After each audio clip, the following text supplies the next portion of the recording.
What's up, guys? Welcome back to the Winter Season Showdowns. My name is axeltoss. I'm joined by axslav. We're currently watching a best-of-5 between Polt and Hero. Of course, before we get into Game 3, where Polt is currently up 2-0.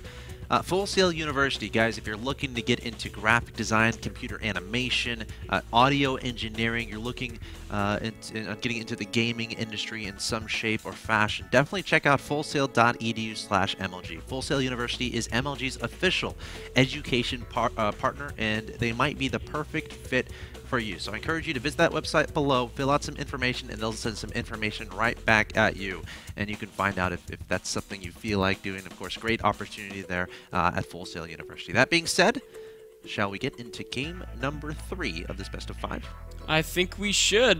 Polt's looking so dominant here in those first 2 games. Can Hero figure out a way to stop Polt's bio play? Yeah. Or will Polt close it out with a strong 3-0 win? I felt like that game, as it proceeded, that is game number 2, I felt like they were very even throughout it, and it was just some minor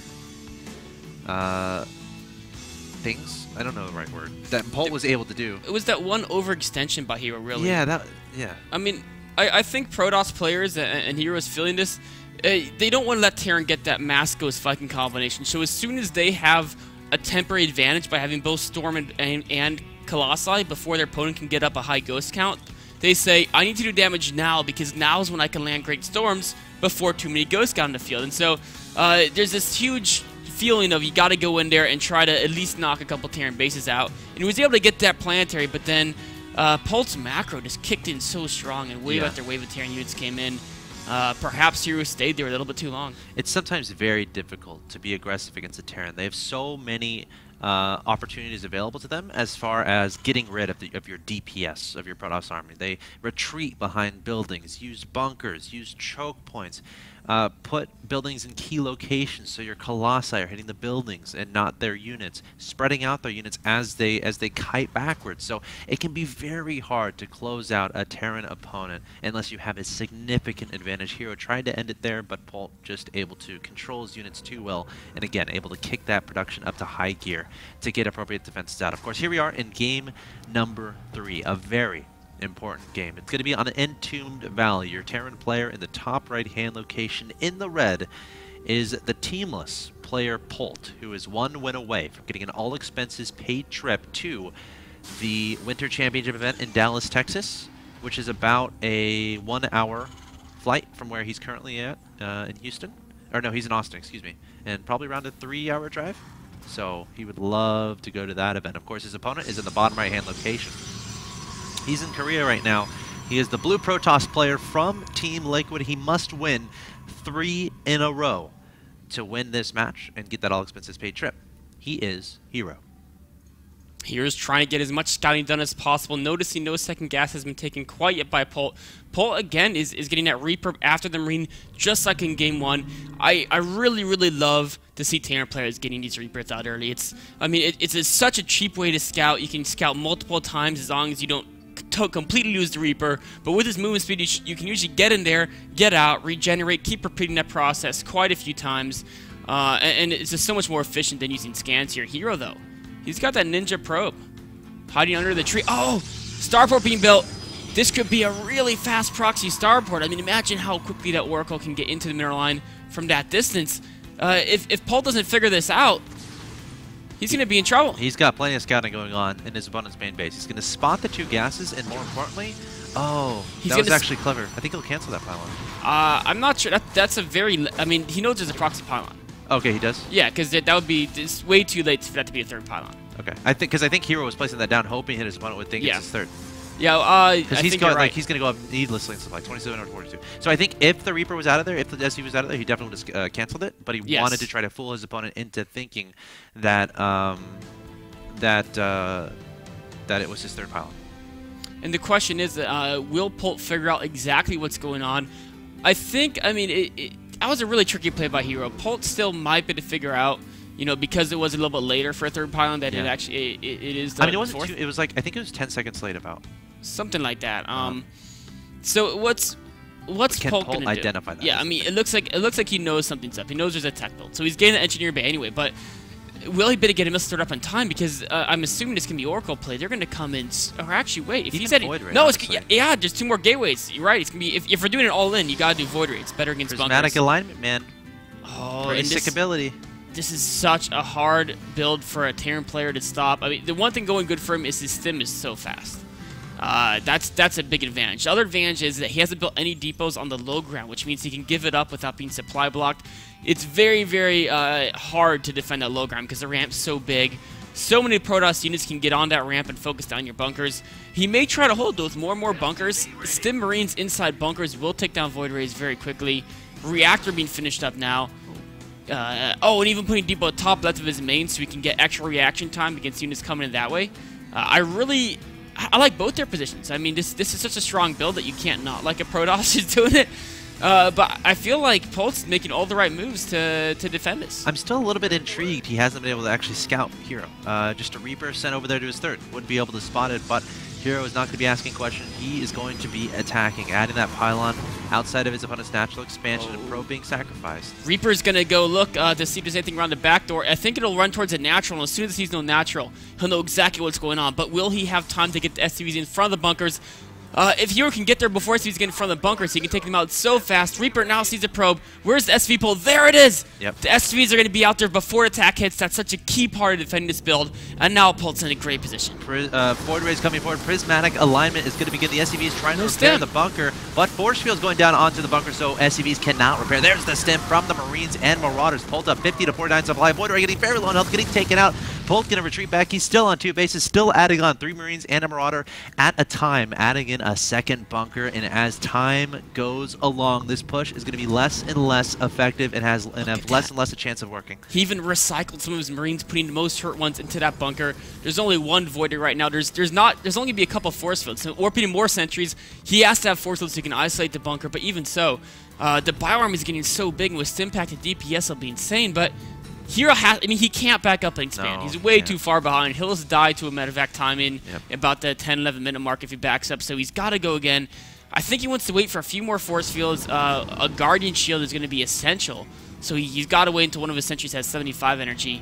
Just now it has 75, so he'll probably go in just after this next warping. He can't wait too long because if +1 weapons finish, that's going to be a deal breaker. And here he goes. Hero coming forward. There's the Guardian Shield.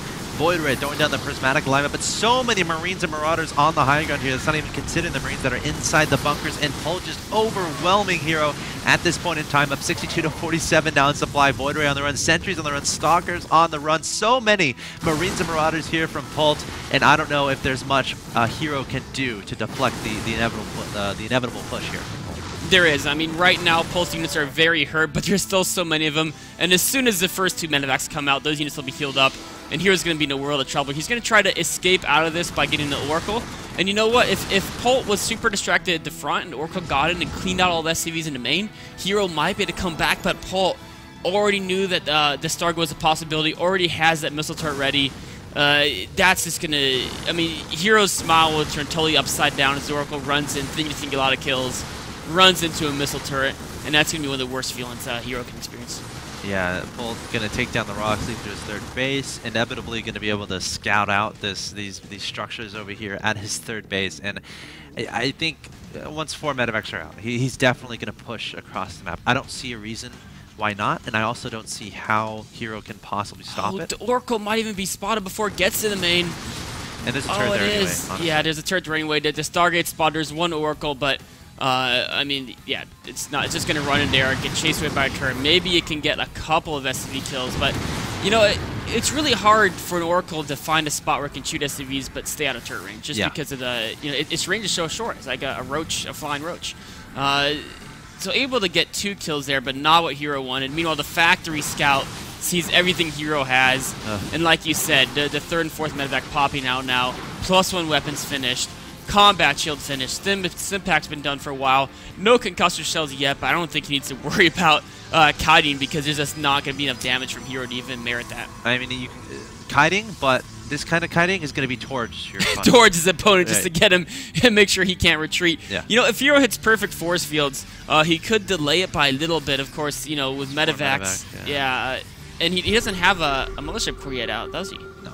Yeah, I mean, he really needs a Photon Overcharge Time Warp, but he can't quite afford it. His gas has been so strained throughout this game. Army's coming up. The Sentry's going to delay as long as possible, not throwing down perfect force fields essentially, but is Polt just going to lift up? We'll see. He may just outweight them. I mean, he has more units rallying in. He's like, why risk getting picked off by Stalkers? I can just outweight. I'll go again as soon as, you know. And I love how he's not using Stim Pack, because if you use Stim, then he force field you out. Your Stim, of course, you just lost a lot of life. So you just attack. If they actually engage you, don't force field out, then you use Stim. Deciding he doesn't want to try the ramp anymore, going to work around the side with 2 medevacs. Hero trying to be annoying here with the Oracle and his opponent's third base, taking out some SCVs. That's something you can do to get back into this game. 2 medevacs posturing at just outside the main base. And there's a giant army outside the front as well, both hitting at the same time. Yeah, trying to. It looks like the Stalkers, Zealots, and Sentry's going to retreat back. Hero has to decide, okay, what units do I want to send back? The drop doing significant damage. Polt trying to engage up into the natural expansion, but great force fields here from Hero. Meanwhile, Marines and Marauders essentially cleaning up the army there from Hero in the main. And there's the GG from Hero. Polt takes victory in Game 3, a convincing one. Once again. And yesterday, or 2 days ago, we had a conversation. I'm like, Nicholas, who do you think's going to win the live event in Dallas, Texas? I said Polt, even though this game hadn't even been played yet. And just because he just 3-0'd Hero there. So I'm going to stick with my pick there. He looked so strong doing it, too. I mean, Polt loves his bow units. He loves spreading his opponents out. You give him this new toy of Ignite Afterburners, and he just goes crazy with it. I mean, I bet as soon as he read that ability, reading the patch notes, he just got this giant grin on his face. He's like, yes!